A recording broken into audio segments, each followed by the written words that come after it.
The Pod Network Entertainment. Huwag na kayo magulat kung marami nagre-resign sa opisina nyo. Kung hindi tumatagal ang empleyado, isang sign niya na may problema or baka pinangakuan ni boss yung employee, hindi tinupad.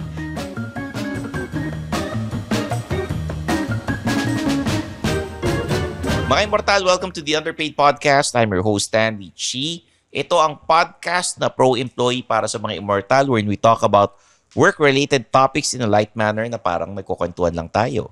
Kasama ko ang aking co-host si Zar de los Reyes, Upwork expert and career coach. Hey Zar, kumusta ka na? Hi Stanley, long time. Long time. Siyempre, di ba? Hindi kita nakita last week. Oo. Hindi, pero kasi we have to be honest sa mga Immortal, no? Nag-advance recording tayo nung bare months para at least nakapagbakasyon nung December. Tama. Yun. At ngayon live na live tayo sa bagong studio dito sa Cinematica. Ganda, di ba? Kaya iba na yung background. Ang ganda nung setup natin. May mga purple na ilaw pa. Tapos tama lang yung suot ko eh. Red, black, and gray. Diba? Tama. Napakalakit. May mga halaman na. Wow. Ganda. Salamat, Jeff. Thank you. Oo, Jeff and Jasper, syempre, ang ating happy hour homies na kasama natin palagi. Zar, etong 2025, marami mga Immortal ang nagme-message sa atin sa LinkedIn. Oo nga. Diba? Nagtatanong sa Facebook, Instagram. Alam naman nila kung ano yung mga social media accounts natin. Tama. Diba? At Stanley Chi, at the Underpaid Podcast. Kumpleto naman tayo and we'd like to do a shout-out before we start the show. Kasi nga, we appreciate everyone, yung mga nagko-comment sa Discord, yung mga nasa meet and greets natin, every time na I have a stand-up comedy show. Pumupunta talaga sila. And eto, nakaupo ako sa Robinson's Magnolia, may lumapit sa akin. Anong pangalan nung guy? Nakalimutan ko na eh. Alam mo, dapat sinulat natin eh. Nakalimutan ko yung pangalan niya. Nagpa-picture sa akin na parang na-starstruck siya nun eh. Ha? Naiya nga ako eh. And sa Own Days Lucky Chinatown, may isang yung sa Own Days mismo, nakikinig ng Underpaid. Shoutout sa inyo dyan Eto, kung na-starstruck kayo kay Stanley, sa tingin nyo, may question ako. Pag nakita nyo ba si Stanley Chi, mas starstruck kayo? Yun ang tanong. Tingin diba? ko oo. Mag-comment kayo. Tingin ko oo. Eds, mag-comment ka. Alam mo, tingin ko oo. Talaga? Bakit? Pag nakita ko yung sarili ko, mas starstruck rin ako eh. Delikado yung pag nakita mo yung sarili mo, delikado. Pero kasi magkasama tayo nun, di ba? That was really good. Nagmi-meeting tayo nun. For someone to reach out to you and sabi ko, co-host ko ito. Hindi ikaw yung doesn't matter. Alam mo, paulit-ulit mo siya sabi. Parang takot sa'yo eh. Parang natakot lang, co-host ko to. Hindi, kasi syempre, hindi ko na-acknowledge kita Sabi ko, every time, ito yung co-host ko. Pero hindi, focus talaga siya sa'yo. So, it's a good thing. Salamat. Kasi sabi niya, nung simula pa lang nung Underpaid, nakikinig na raw siya. Okay. That's a good thing. So, pag nasa mall kayo or anywhere, makita niyo si Stanley, kahit sa CR. Ayun. Naman sa CR. Pwede ba may nag-hi sa'yo sa CR? Hindi naman habang may jingle ako, di ba? Paglabas mo, di ba? May nag-hi sa'yo. Ayun. Sa mga Immortal, mas pagaganday namin yung Underpaid. Yes. Itong 2025 dahil mag-anniversary na ang Underpaid. Feb. Wow. First week of Feb ang anniversary ng Underpaid. Balikan niyo yung mga episodes ni Stanley nung mga first years ng Underpaid. Sobrang payat mo nun eh. Hindi, tsaka mas maganda yung episodes ngayon. Oo. Pero para makita yung Stanley Chi dati, super payat. Oo, ang payat ko nun, tsaka medyo pa ako nun nagpapahaba pa ako ng buhok. Talaga? Oo, medyo yung dito lang, sa gilid lang pinapabawasan ko, tas medyo parang, ewan ko ba kung ano nakain ko, tas biglang nag-lockdown. Humaba talaga buhok ko, naging undercut. Ayun, so siguro number one, sa nagko-comment, thank you Eds, palagi ka nagko-comment. Uy, comment naman kayo. Oh.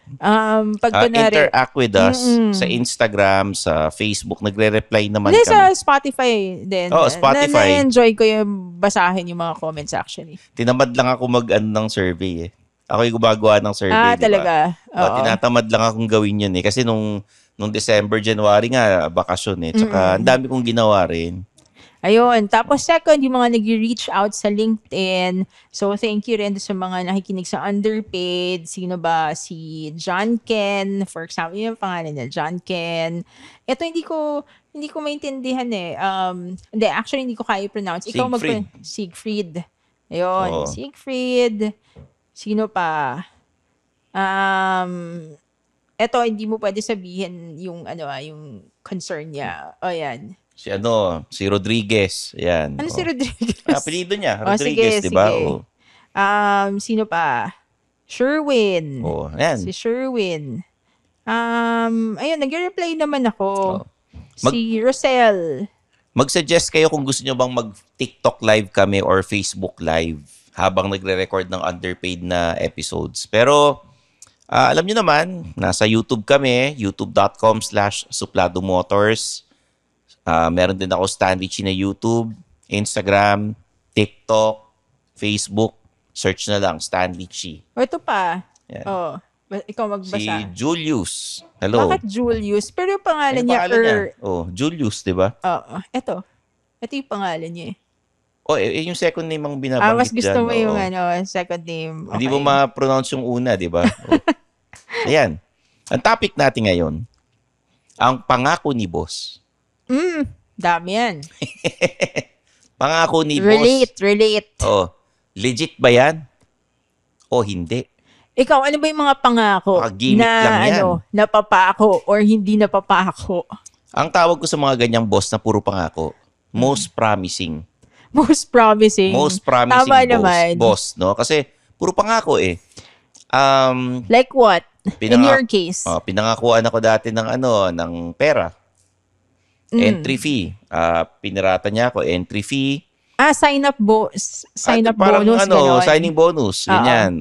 Tapos, basta kunin ko rin 13-month ko. Tapos bibigyan niya ako signing bonus. Hindi niya ginawa. Okay. Meron mga bosses sabihin, sige, kukunin kita, bibigyan kita na ganitong project. Sinabi sa mga tao. Tapos, nung nag-follow up na ako, wala raw budget. So, di wala na. Oo. Diba? Marami dyan yung, sige, pagkakailangan namin, kukunin kita. Lalo na yung mga freelance work. Oo. So, minsan, umi-etsos lang. So, alam ko, sa employees, sa mga immortal, may mga boss kayo, sinabi, pagka na-achieve natin yung target, ito ibibigay namin sa inyo, at ganito, ganyan. Lahat tayo, something, di ba? Minsan, drawing lang yan. Para ganahan kayo magtrabaho. Mema lang. Oo, kasi lalo na mga boss, pag masayang-masaya, nakuha yung target, nakuha yung malaking kliyente, mga ngako. Tapos pagka sisingilin mo na, hindi na tumutupad. Maraming beses na ako na ganyan. At syempre, mga immortal na nakikinig, na rin sila, nasunog na rin sa mga ganyang pangako.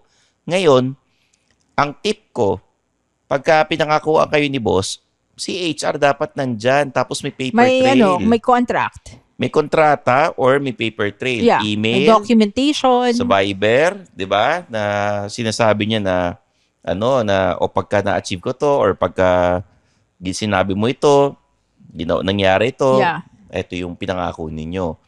Isisi ninyo yung HR, pati lahat ng manager. Unless it's documented and signed, it's not true. Oo. Ako, pwede ko sabihin na lilibre kita mamaya Or pagkatapos it's sa not recording. yet happening. Pwede ko sabihin yun. Libre Ilang kita. beses mo na nga sinabi yun Lilibre kita mamaya pagkatapos sa recording. Pati si Jeff, sama natin. Oo. Pagkatapos sa recording, medyo hindi pa ako nagugutom. Hindi, wala ka talagang Next week balak. na lang, ganun. Wala ka Next talagang week, balak. ganun, diba? Manlibre. Madali lang. Tumatawa si Jeff. Madali lang mga ako ng ganyan eh. Oo, madali lang talaga. May dapat maging careful rin tayo sa pagiging too excited. Lalo na pag may mga sinasabi na ganyan yung mga boss, 'di ba? At saka kung kilala niyo na boss niyo for a while, alam niyo na kung barbero o hindi eh. May mga, yung barbero na sinasabi ni Zar is kung kwentong barbero yan. Oo. Ha? Na ibig sabihin, binobola lang kayo. Lalo na yung mga fresh grad. Oo. Minsan naawa ako eh. Sobrang enthusiastic. And then, papangakuan ni boss ng increase, dire-regular ng Or after 3 months, di ba? promotion, Oo. yeah. Tapos, pag dumating na, biglang nagkalimutan. May mga kaopisina ko dati, very straightforward. Pumunta sa office ni boss, kasi siya nakagraduate sa Katipunan. So Yeah. medyo, ang training sa kanila, maging straightforward, no? Sinabihan niya yung boss namin dati na, you told me na, after 3 months, regular na ako and may increase. So, I wanted to ask kung ano nangyari, ganyan, kung kailan mangyayari. So, Yeah. ginawa ka agad.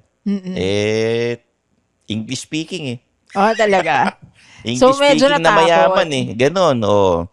So, parang nothing to lose. Kaya ganun. Kasi Nothing to lose, yung iba kasi na natatakot eh. Ay, mawalan ng maging trabaho. assertive. Oo. Dahil yun nga, baka mawalan ng trabaho, baka mapolitika, baka personalin sila. So, may mga ganung instances. So, hindi lahat magagawa yung ginawa ng office mate mo dati. Oo. Pero syempre, eto naman, warning namin sa mga boss na puro pangako, sa mga most promising. Pag ikaw bolero sa mga empleyado mo, ang mangyayari dyan, number 1, hindi na magtitiwala ang empleyado pag may sinabi ka next Tama. time. Loss of trust. Oo, tama. From the employee's perspective, nako si boss, nangako na naman. Nangako sa kliyente, nangako sa mga bagong empleyado. Oo. And, Magkakaroon ka ng resentment, Oo. magkakaroon ka ng disengagement. yung chismis, di ba? Naku, si boss, pinangakuha na nga ako ng ganito, ganyan eh. Oo, di ba? Oh, machichismis ka sa buong office dahil yun ang ginawa mo, di ba? Oo. Ano yung number 2, Zar? Yung number 2, syempre, yung motivation. I mentioned something about disengagement. So, kapag nangyari yan, na pinapangakuan ka, tapos hindi nangyayari, syempre, nade-demotivate ka, di ba? Wala ka nang ganang pumasok sa opisina. Oo. Or, naghanap ka na ng ibang trabaho. Oo, ina-update mo na yung LinkedIn mo habang Oo. lunch break. Inaayos mo Oo. na yung resume mo. Ina-update mo na.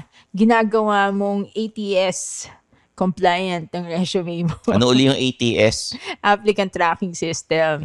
Oo. Yun. Pangatlo dyan, Ayun. huwag na kayo magulat kung marami nagre-resign sa opisina nyo. Kung hindi tumatagal ang empleyado, isang sign niya na Oo. may problema or baka pinangakuan ni boss yung employee, hindi tinupad. Alam mo, yung iba, kahit malaki sweldo nila, Mm. nag-resign rin sila dahil yun nga. Di ba? Ayaw na nila magtrabaho doon na because of loss of trust, na disengage na sila. So eventually, naghahanap na sila ng ibang companies. Sometimes it's not about the money. Oo. Yung company Yung peace culture of din. mind. Oo, malaking Ganon. bagay yun. So, okay lang kahit yung iba, may kilala ako, masaslice ng kalahati yung ng sweldo niya. Pero alis siya. At gusto niya umalis. Ayun. Ano pa yung next? Ayun. Syempre, mas-stress yung person or maburn out. Di ba? Mm-mm. Kasi that's a very stressful situation.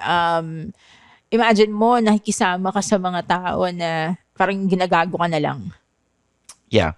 'Di ba? Ganun yung feeling eh.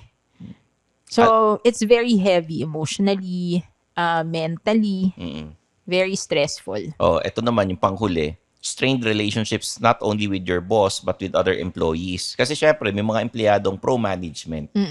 May mga empleyadong medyo rebelde ng konti, di ba? Doon sa mga pro-management, syempre magdadaldal ka. Ingat lang kasi makakarating kay boss Oo. yun. Pwede kang sumbong. Oo. Ang pinakamaganda dyan is you talk to your HR department, HR manager, no? Na sabi mo, si boss, pinangakuan ako na to, ganyan. Diba? And syempre, ang number 1 na sasabihin ni HR dyan, bakit hindi ka screenshot ng usapan nyo, Bakit May walang black and white, mediation, di di ba? ba? Oo. Nagtatry mag-mediate. Yun. So, iiwasan natin yung magpapauto, aasa. May mga boss na paasa eh. Oo. Hindi lang sa pag-ibig Marami. kasi nangyayari yung ganun eh. Yung mga Marami paasa. nga. Oo. Yung i-increasean, tataasan ng posisyon, bibigyan ng more projects, di ba? Oo. So, yun. Sa mga immortal na nakikinig, be practical. At sana, kung nangyari man sa inyo yan, sana wag na maulit na pinangakuan Totoo. kayo, di ba? Ayun. Ayan. So, Zar, sa susunod na mga episodes, yung mga nire-request ninyo, pag-uusapan namin. True. Di ba? Kasi The Underpaid Podcast is produced by the Pod Network Entertainment. Nasa YouTube channel din tayo ng TPN. At nasa Spotify, i-share nyo ng i-share. Every Mondays and Thursdays, 6 a.m. Naka-upload na tayo. Ayos. Okay? So there you have it. For Zar de los Reyes, I'm your host, Stanley Chi. This is The Underpaid Podcast.